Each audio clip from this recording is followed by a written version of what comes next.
Halo guys, welcome back to Slow Talk ID dengan gue Philip Fidlar 0 di sini. Pada hari ini gue bakal membahas terkait bagaimana cara kita membuat surat gugatan yang baik dan benar. Oleh karena itu, check this out.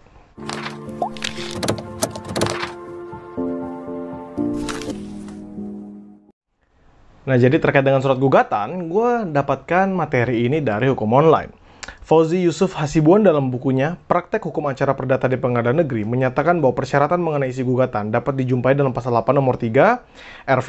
Menurut ketentuan tersebut, gugatan pada pokoknya harus memuat setidak-tidaknya ya. Pertama itu identitas para pihak, ini yang paling penting.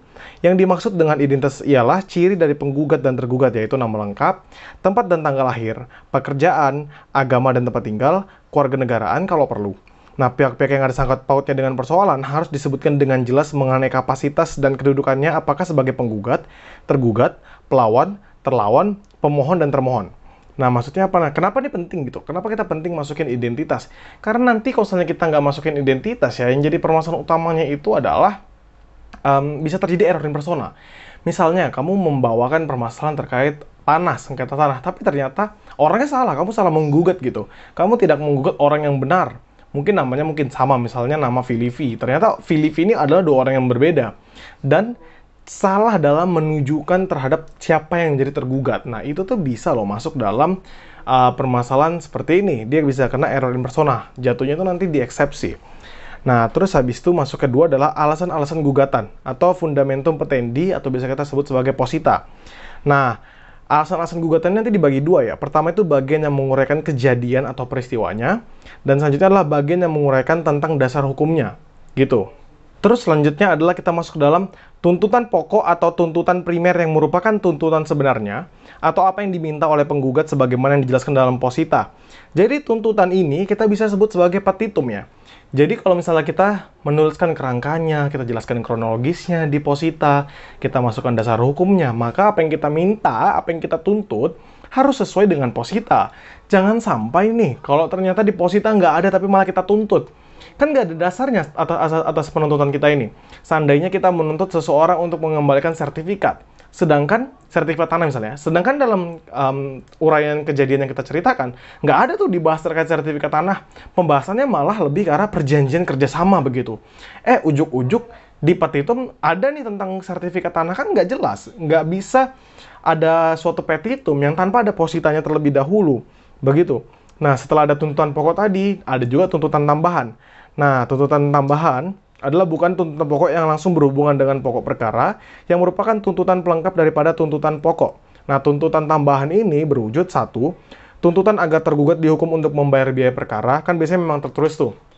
Jadi kita membebankan biaya perkara kepada si tergugat dalam gugatan kita itu. Terus juga tuntutan serta merta, yaitu tuntutan agar putusan dapat dilaksanakan lebih dahulu meskipun ada perlawanan banding dan kasasi.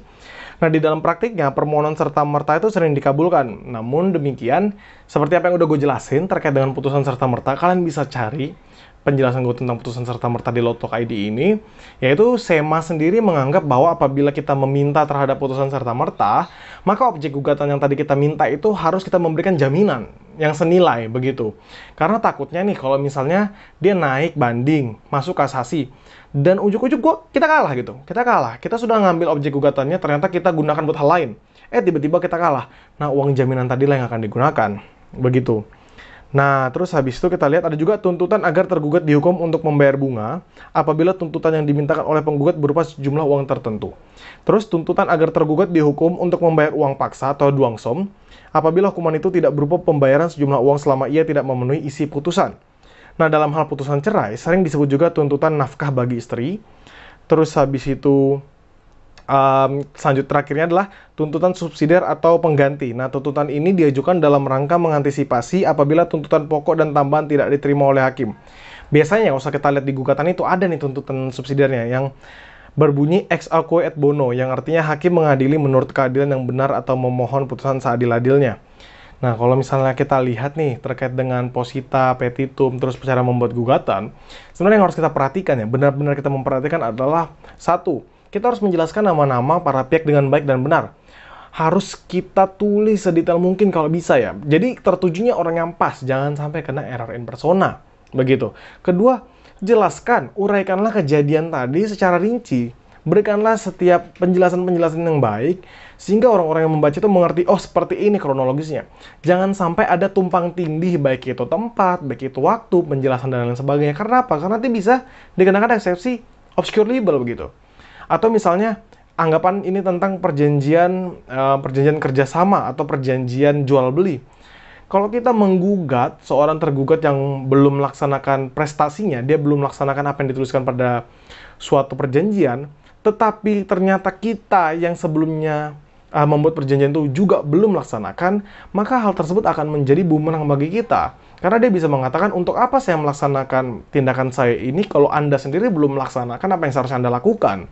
Nah, jadi menurut gue ya, sebelum kita menjelaskan terkait surat gugatan, baik itu kalian bahas dari atas, baik itu pihak-pihak, posita, petitum, yang penting adalah bagaimana kalian bisa menangkal seluruh eksepsi yang ada, sehingga gugatan kalian ini tidak cacat, begitu.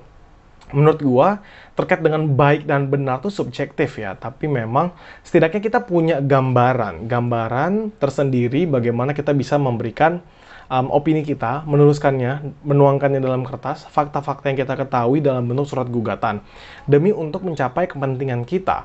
Jadi menurut gua, terkait dengan surat gugatan ini, selama kita mampu ya, setidak-tidaknya menjelaskan tadi, identitas para pihak, adanya posita, adanya petitum, dan memastikan bahwa setiap surat gugatan kita tidak bertentangan, tidak overlapping satu sama lain penjelasannya, tidak salah dalam penulisan identitas para pihaknya, dan juga baik itu posita dan petitum masih sesuai, menurut gua nggak ada masalah, begitu. Yang nantinya tinggal serahkan kepada persidangan. Tapi kembali lagi, gue bakal ingatin terkait dengan surat gugatan ini, kalian harus mencari orang yang lebih paham hukum. Kalian harus mencari bantuan hukum, dan juga misalnya kalian butuh pengacara, kan tinggal, ya bagaimanapun lah caranya, kalian bisa mencari pengacara itu. Karena apa? Karena memang harus orang yang paham loh ya. Karena kalau orang awam menulis gugatan, bagi dia adalah, dia udah benar nih tulisannya, dia udah yakin ini benar. Tapi kan mungkin di penggunaan bahasanya membingungkan. Terus habis itu penjelasan kronologisnya tidak urut. Terus habis itu identitas para pihaknya seadanya. Kan itu bisa loh ditanggulangi oleh pihak-pihak yang sudah expert dalam gugatan-gugatan seperti ini. Jadi menurut gue sekian terkait dengan surat gugatan. Kalau kalian punya pertanyaan silahkan komen di bawah. Gue bakal menjawab dengan senang hati. Kalau misalnya kalian senang dengan video ini dan merasa bermanfaat, klik like dan subscribe akun ini. Dan juga berikan kepada teman-teman kalian dengan melalui share. Sehingga orang-orang semakin memahami terkait dengan hukum. Salam demokrasi.